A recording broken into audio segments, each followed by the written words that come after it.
Untuk golongan yang berumur 40-an dan 50-an, apa persediaan anda untuk persaraan?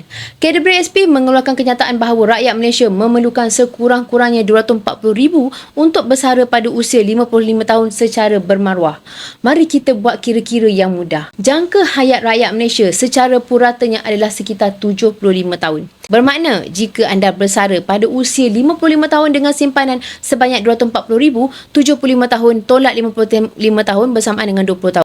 240,000 tu bahagikan pula dengan 20 tahun, iaitu bersamaan dengan RM12,000. Ini bermakna anda hanya ada RM12,000 untuk digunakan dalam masa 1 tahun. Dan jika dibahagikan 12 bulan, bermakna anda hanya ada RM1,000 untuk kegunaan sebulan. Cuba anda lihat gaya hidup anda sekarang. Adakah RM1,000 cukup untuk persaraan anda?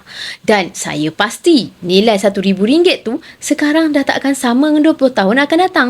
Jadi, di sinilah fungsi emas dalam simpanan.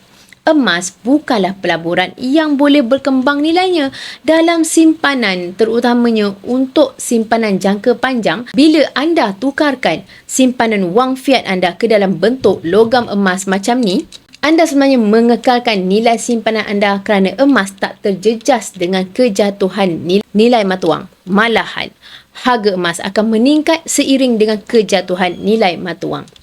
Bagi yang sudah bersedia untuk menukarkan sebahagian simpanan anda dalam bentuk emas atau anda ingin memulakan tabungan persaraan dalam bentuk emas bersama Public Gold, anda boleh rujuk video yang telah saya pinkan untuk 5 langkah daftar akaun Public Gold dan saya akan bimbing anda dalam cara dan langkah terbaik untuk simpanan emas anda.